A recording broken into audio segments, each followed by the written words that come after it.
Welcome to Pop of Genius on Urban Politics. If you would like to join our community, please subscribe to the channel, like and share. If you want to support the channel or buy me a cup of coffee for my research time, Cash App $ Pop of Genius Films, and thank you for all of your support.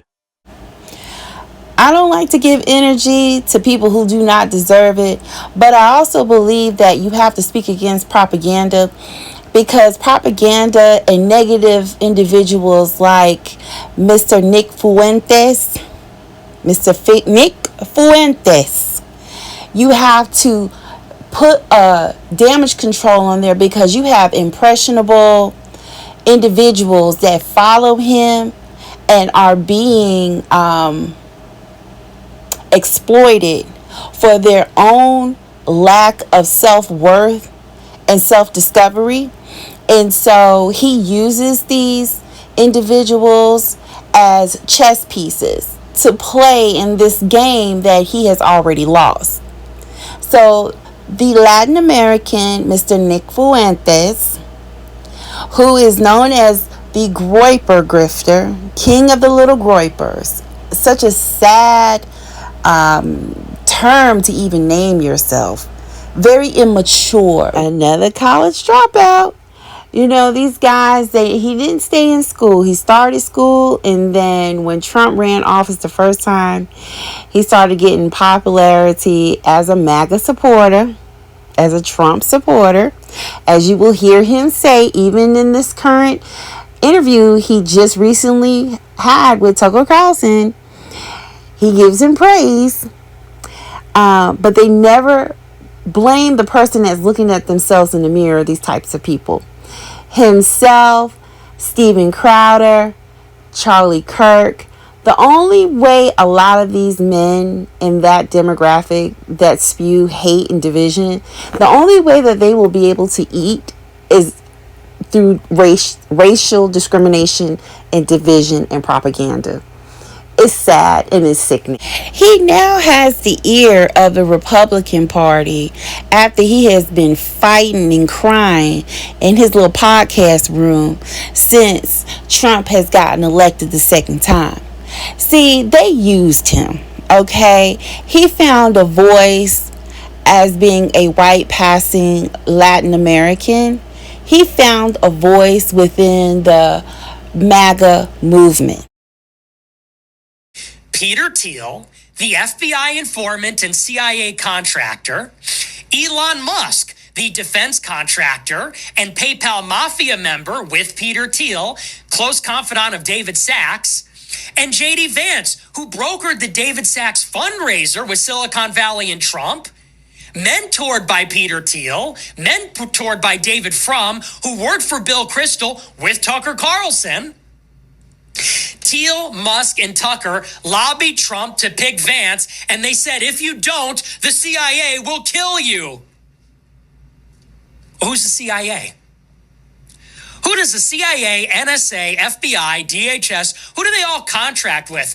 Palantir, founded by Peter Thiel and Alex Karp and Joe Lonsdale, Israel First Jews that after October 7th flew their board to Israel and provided them with facial recognition technology to murder Palestinians. J.D. Vance, who upon becoming the VP nominee in his first interview said, we're going to bomb Iran, who went to the Quincy Institute and said, we need a pro-Israel spin on America first. Tucker, who interviewed Vance 46 times on his show. Vance hired his son. Vance's Rockbridge Network was the spawning point of 1789 Capital, founded by Rebecca Mercer and Claire Monster Chris Buskirk, which gave Tucker $15 million. Rebecca Mercer funded Steve Bannon at Breitbart that spawned Milo Yiannopoulos' career. And Rebecca Mercer hand-selected George Farmer, Candace Owens' husband, to run Parler in 2021. This is why they want me dead. Who's the Fed? Who's the Fed here? Because I brought all... Now, you hear, he was used. He was used both terms. And I don't know what he thought he was going to get out of being a tool for MAGA okay, and a tool to get Trump back into office. I don't know what he thought he was getting out of this deal. He thought he was going to somehow get tapped on his shoulder to get some type of advisor job in the White House, working in an Oval Office. Like, no, that's not how this works. You're just a tool for them. And he mentioned Tucker Carlson like almost 3 times in his little rant that really Tucker could have sued him for, because he didn't say allegedly, because he didn't have any real factual evidence to back this up, or at least he didn't state that he had that in his little rant. He almost wet himself. He was so mad. And that's right after Trump got into office. He was so mad he almost wet himself. But you see, he's such a grifter, because now look how he is like licking the boots of Carlson in this new interview. You were a Fed. I was, yeah, and I thought you were a Fed. I was a Fed. Yeah. I'm not a Fed. Yeah, we showed each other our badges. We know we're Young man who does not come from any type of political royalty or any type of influence of his own. This was an easy way for a lot of these grifters to get into the public eye. They're individuals that really would have went one way or the other if someone would just give them a little bit of screen time and a little check. Okay, a little notoriety. He would have been a Democrat. Okay, but he goes along with this little party because they have a tendency to grasp at anybody that has oxygen and will speak the name of their potential candidate. They pump a whole lot of money into people that will otherwise never get the light of day. See, on the other side, and I'm neither Democrat or Republican, I vote smart. But on the other side, it is a little bit more competitive because you're dealing with a lot more individuals that are coming from, they love to throw the word liberal, but I would say more educated. All right. And their education, they're held with a critical accountability on that side. On the Republican side, it's unfortunate, but even if they have graduated from really good schools, a lot of them still do not have the likability, or they don't really have the charisma along with the pedigree in education. And so they really have to do a lot of spinning, a lot of spending and spinning. SPINNING for their candidates. And a lot of the spending and the spinning that they invest towards is money for a lot of commercials, but also they love to include racist groups that are like very far right, groups that are like on the borderline of being either they are outright racist or they're like on the borderline of not saying the quiet part out loud, but just keeping their audience and potential voters like on their tippy toes of what they could possibly say that sounds racist. So that's why you have a lot of individuals that are in this circle that would never really had been in this circle, let's just say maybe back in the 50s and the 60s, okay? Like during the 70s and the 80s, okay? When the Republicans were like really in their era of their type of candidates that had the charisma, had the smarts, and also too, they were not so far gone into racism to where they even were able to get Black Americans to join their party.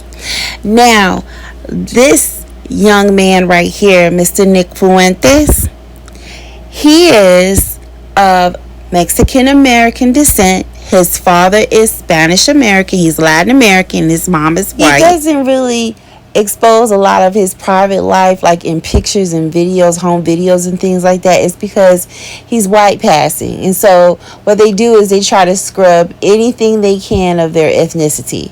But he's from the Chicago suburbs. He's Mexican American. His dad is Mexican. And so this is like his areas. Okay, there's nothing to be ashamed about that. And that's what disgusts me about him. And he is what they put as this quote unquote the new white nationalist. However, he's passing as a white Anglo-Saxon Protestant man. He is not. And even from his Latin side, and I love the Latin community, I love the Latin culture. Let me make that clear. I'm just emphasizing who Nick Fuentes is and who he is running from and what he's running from in his self-identity issues. All right. See, he acts as if he's a white Anglo-Saxon Protestant, and that's who he puts out all of this rhetoric towards people who also, in their minds, they also think that they feel that white Anglo-Saxon Protestant, wealthy, connected, silver spoon in the mouth, I went to boarding school, I have a trust fund type of crowd. And that's not the fact, okay? A lot of these people that he's talking to, a lot of them come from the L generation. And that is the loser generation, the lazy generation. They're so lazy to where America had to depend on very smart and brilliant Asians to come here to the United States to help fill in the jobs that they could not do. They claim that they are so much better than the Black Americans. They're so much better than the Latin Americans. They're so much better than the other groups, right? They're so much better than the female group. That they are so much better to where they're sitting at home in their mom's basement unemployed. A lot of them uneducated, and a lot of them, they do not even have like real social lives outside of this. They don't have real girlfriends. A lot of them are now pushing into 30, if not already in 30 and beyond. Their friend is a blow up doll, a good video game where you got to wear a headset and you yell at people in it, and you call yourself a gamer for your weekend gig, and you open up a case of beer every afternoon. Like that's their type of life, okay?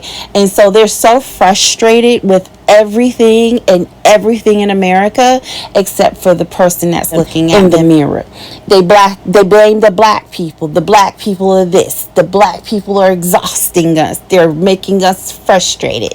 The black people are this. They're the usual suspects, but they don't consider themselves the usual suspects. Like a lot of these guys that are racist online, like, okay, for instance, this one guy, he says, Kai Swimmer, a devotee of white nationalist Nick Fuentes, said in a recent live stream, he wants to get married to have a child so his wife can produce breast milk for him to drink. He calls it a reward. What in the world? That's some weird stuff. Okay? That's some weird, like no real suave, smooth man who who has charisma and like, you know, wit about himself says stuff like that. Like, I don't care if you're white, black, Latino, Asian, no real man talks like that. In these groups, it's easy for them to recruit new members behind these little tussle keyboards. They will tussle and fight and discriminate behind their little keyboards, and they build up these little groups that get used by groups that come along, like the Proud Boys or the tiki torching marching Proud Boys, or these right-wing, alt-right, very alt-right groups, hate groups, and now the GROYPERs are the new group. And so because he sits in that little podcast set up in his house, okay, they got doxxed by a group of really sweet senior ladies that got on him for talking down to female Americans after Trump got elected into office so very disrespectfully. They went to go and teach him a lesson. No one got hurt. However, it did give him a scare because he thought that he was going to get away with all of that rhetoric without someone from that group coming to confront him about it. Now, Nick Fuentes is a nobody. He comes from no one, okay? I'm not trying to talk down on him. I'm nobody myself. It's okay to be a nobody, but earn it the right way. Earn it legitimately. Don't do it the cheap, discounted way. Because at the end of the day, you're going to be the one holding the bag. And you're going to be the one holding all of the expenses. You're going to look stupid at the end. Because that's what I really do predict. He is going to look so stupid at the end of this whole fiasco. And he acts like he comes from some type of royal background, some type of affluence.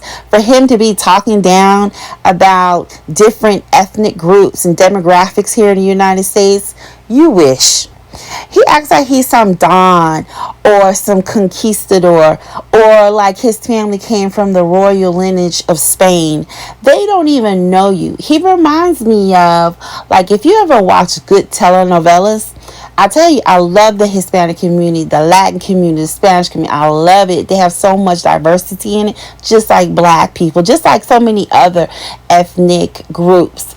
But if you ever watch a really good telenovela, there's always a good telenovela that happens like within the South American countries, like Colombia, right? And there's always like this really rich white guy who will own like a plantation, or like he's like a racist white Latin American, right? Like he probably did come from like Spanish affluence from the European country of Spain, and he probably throughout the years had been passed down these plantations or whatever in South America. And so yeah, they are racist, a lot of them, and they do separate themselves from the black class. Is that right? No, it's not, but I'm just telling you about some of these telenovelas. And there's white guys that work as overseers under these rich white guys. And those white overseers, they would never, ever, just because they're white, that doesn't mean anything. They're probably white, but they don't come from like a good line, okay? They're just like a commoner. They're just like the working class. They're poor. They would never be in the same class of people. They would never invite them to marry one of their daughters, okay? They do the dirty work for them. That's Nick Fuentes. Nick Fuentes is the overseer on the plantation. He's poor. He's underclass. He does the dirty work. But now what's happening is the Republican Party, for some reason, they're all of a sudden so frustrated and concerned that they're going to miss out on this phantom vote in 2028. Well, first of all, whoever you're trying to get back into that office, I hope it's not Trump, because that's not going to happen. But if they're going to put another candidate in there from their party, they're so concerned that Nick Fuentes and his little hot podcast room is going to influence enough voters to take away from them putting another Republican president in office. Now, I think America will make their decision, and they probably won't put a Republican Republican president in office anytime soon, based off of what's going on in this current administration. So that's that. But besides that, they're determined on a bunch of unemployed men that look like Nick Fuentes and follow the same rhetoric. Nobody cares about individuals that really don't have any influence on tax dollars, okay? A lot of these guys, they've never owned a home. They've never even had an apartment. If they did, they may have had a roommate, and maybe a little small apartment somewhere, like a garage apartment. But for the most part, these people have lived in their parents' garages. A lot of times they live in their parents' basements or their grandma's basements, if the grandma is even that So now, nice having enough done to it, them. what do you think of him? About Fuentes? Yeah. I think it's so funny. I did not make Nick Fuentes. Nick Fuentes is well, he's just enormously gifted as a broadcaster. I mean, it's unbelievable. His talent is. I mean, I have done that job, not the Holocaust jokes, obviously, but I mean, I've sat in front of a camera and talked. He's really good at it. He has not been canceled. He can't be canceled. So I kind of think of Fuentes in terms of like, what place does he occupy in what does he say about our society? And I'm not making excuses for anybody else's views. I'm just saying, as a factual matter, if this is the most popular person among young men, young white men, then we need to like start thinking about why that is, and we need to reflect on what we have collectively done to young men, which is destroy them, actually. And no one wants to say that because no one wants to take any responsibility at all for anything ever. No one ever wants to repent. They all want to cast stones. They don't see the plank in their own eye. This is including me. It's just humans are like this. And they want to be like, Nazi. And it's like, oh, yeah, okay, great. But like, how did this happen? Why are they listening to him? Kind of. Okay. And Nick Fuentes, to me, he goes around talking down about people that, you know, and a lot of this starts off with, he was rejected after Trump got in office the second time. See, he thought, oh, well, I'll do all that leg work for him. I do the dirty work for him. See, remember, he reminds me of one of those poor overseers in one of the Spanish telenovelas that works for a rich white man. Okay, the rich white man would never sit at the same dinner. He would never invite him to his dinner table. Nick Fuentes would go out and he would be eating with the slaves. Okay, and so he got mad and his little feet were kicking up under his little podcast table, his little podcast desk, upset that he didn't get invited in to the money that was now starting to circulate when Elon Musk got into his little office of Doge. And even before that, when he got invited to, he didn't get an invitation from Trump necessarily. He was a plus one of crazy Kanye West. Kanye West inviting Nick Fuentes to Mar-a-Lago to have dinner with Trump and other people who were attending this dinner. This was not some red carpet event for him to show up at. He was a fan. He was a fan of Kanye West. He's a fan of Trump. He's a fan of Maga. He's a disgruntled fan now. He's a disgruntled Maga fan. And he spits out, and when he the next day, the Republican Party found out that Trump even, the Republican Party had no problem with Trump having dinner with a black American, Kanye West. They had a problem with Trump having dinner with Mr. Nick Fuentes. Okay? That was the problem. And the second day after, next day afterwards, they voiced their opinion. Trump was not impressed by Nick Fuentes at all, because this was his statement. Donald Trump said, this past week, Kanye West called me to have dinner at Mar-a-Lago. Shortly thereafter, he unexpectedly showed up with 3 of his friends whom I knew nothing about. We had dinner on Tuesday evening, and so on and so on. He went on to stress that dinner was quick and there were many members present on that list of dinner and dinner attendees on that night. So he didn't say anything in specific about Nick Fuentes, although Nick Fuentes had rode hard for him during his first campaign and during his second campaign, right? But I don't know what Nick Fuentes was thinking, or what impression he was under, as if he was going to get some type of kickback for being a tool for Maga.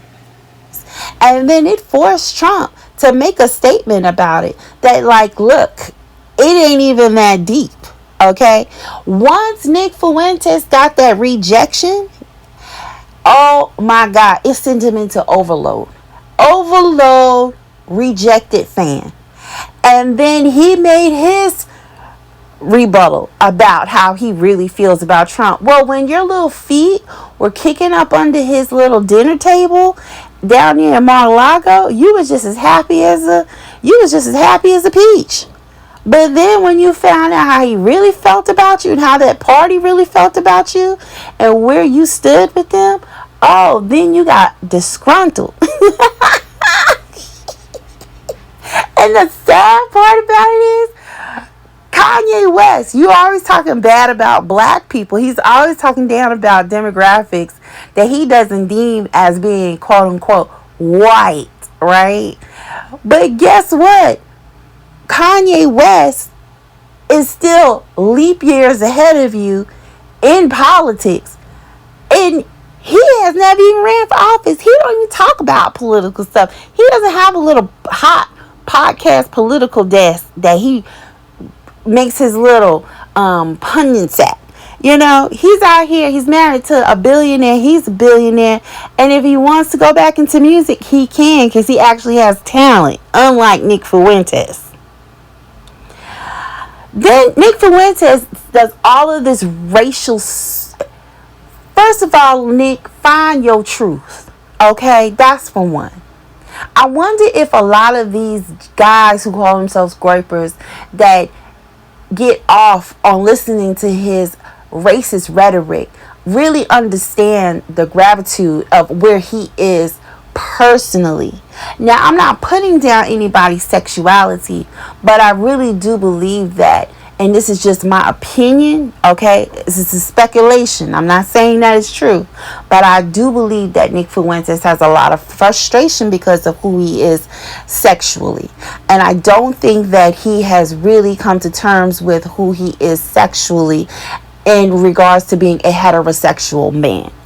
Because there are certain behaviors that a heterosexual man who is secure about who he is wouldn't even entertain. And you know the reason why I say that? Because a lot of the people that he aspired to in MAGA, guess what? They have been with other people of different races. King Trump, MAGA's King Trump, before there was ever a Melania, there was her.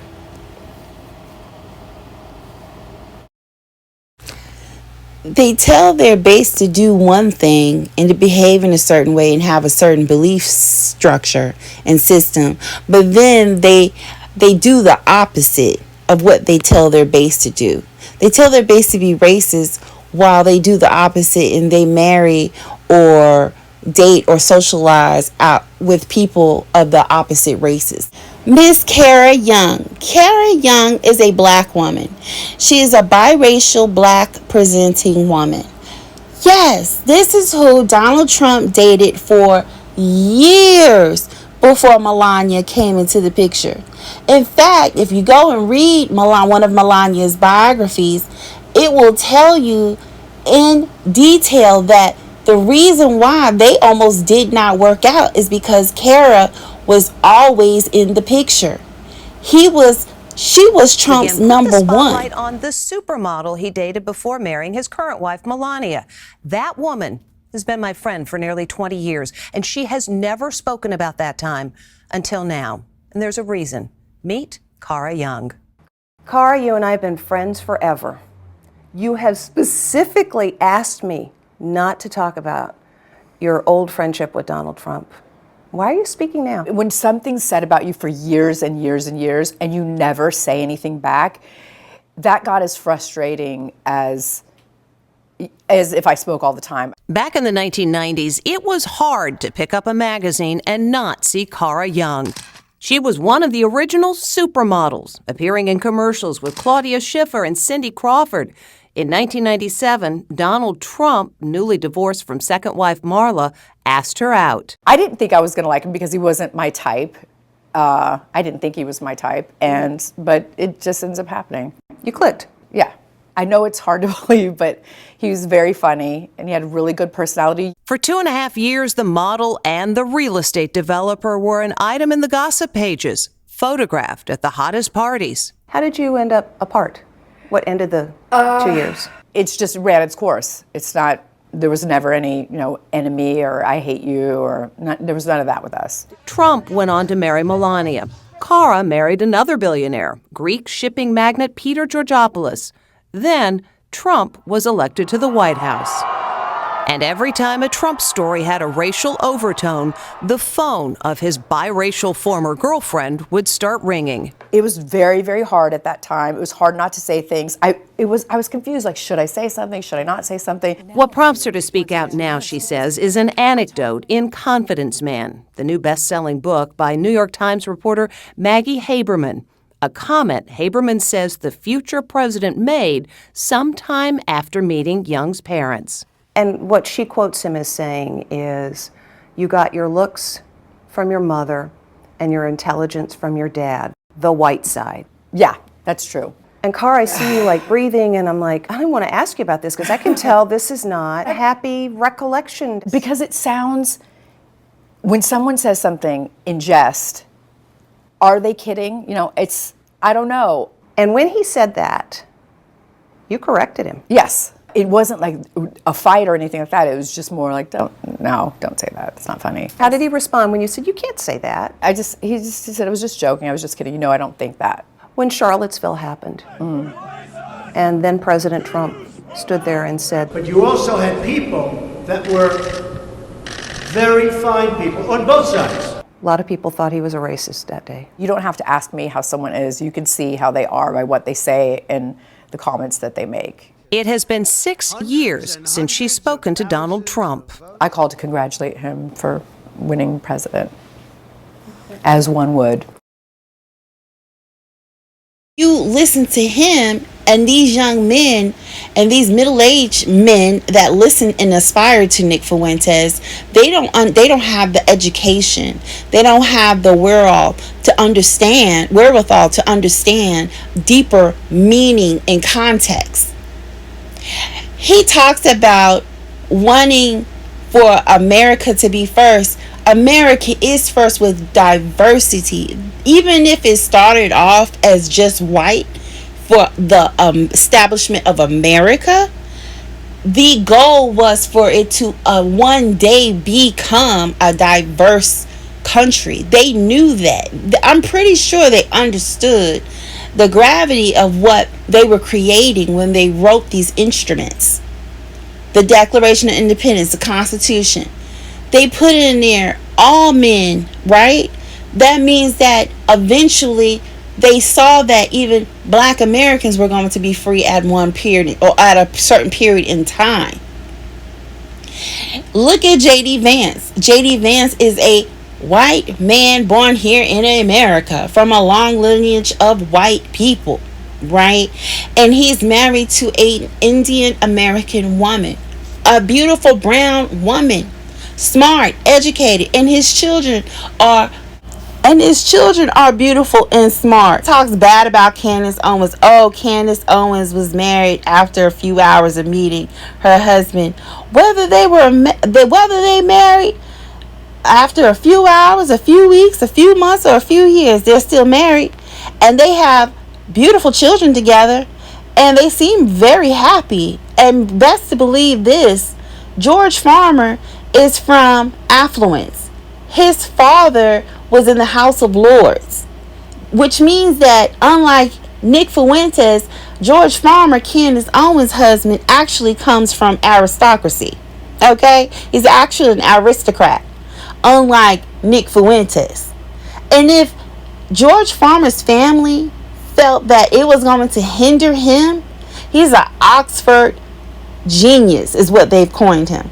If there was going to be an issue with him marrying this woman of black descent, her family's from the Bahamas, of black Bahamian descent, If that was going to be a problem, trust and believe he would not have married her. Okay? He would not have married her. And they have beautiful children together. Candace Owens is a beautiful girl herself. She's smart. She's intelligent. Am I a fan of Candace Owens? Absolutely not. Yeah, I think she's intelligent. I think she's smart. I think she's a nice looking lady. But there are incredibly different political views that we have between what she thinks and what I think and believe. So let me make that clear. But I'm not taking from her personal life as a mom and a wife. Like all of this rhetoric that people like himself feel so comfortable on, a lot of these people are psychologically not well. They're not able to like function sociably, you know. They're the ones that you gotta really watch. These people that consider themselves GROYPERs or like KKK, a lot of these people that's in like these alt-right groups that are, they're strange individuals, very strange, and they have a hard time with women, even if they are heterosexual. Like they're not the guys in the high school that would be considered suave and cool, you know, whether they were like in a predominantly white school, predominantly Latin school, predominantly black school, predominantly Asian school. These guys are not it, okay?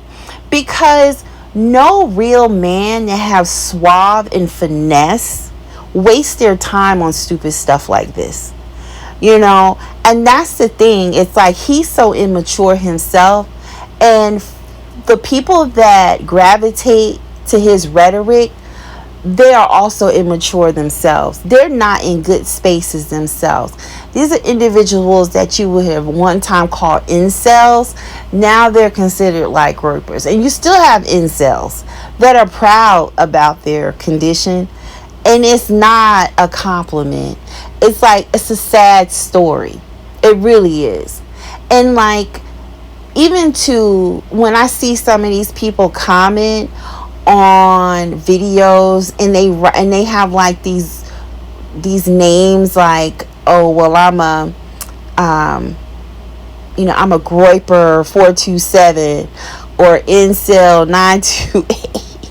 They go around hyping up each other's racial comments, thinking that's going to somehow further them along, and it helps to like ignite this camaraderie with each other that they have about other people. It's really sad. And while they're doing this, life is moving on.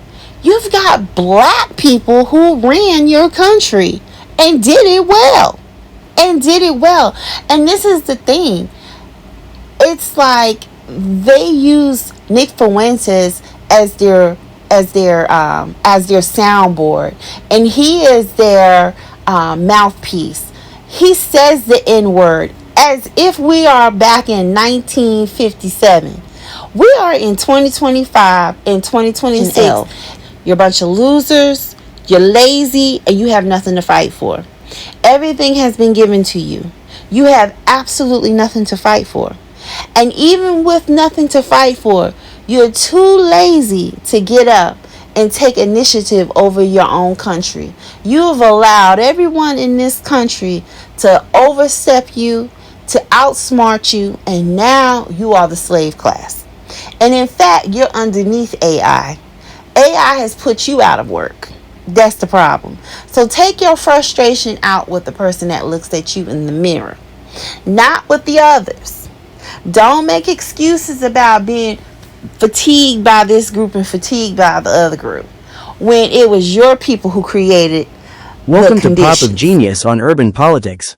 If you would like to join our community, please subscribe to the channel, like and share. If you want to support the channel or buy me a cup of coffee for my research time, Cash App $Pop of Genius Films, and thank you for all of your support.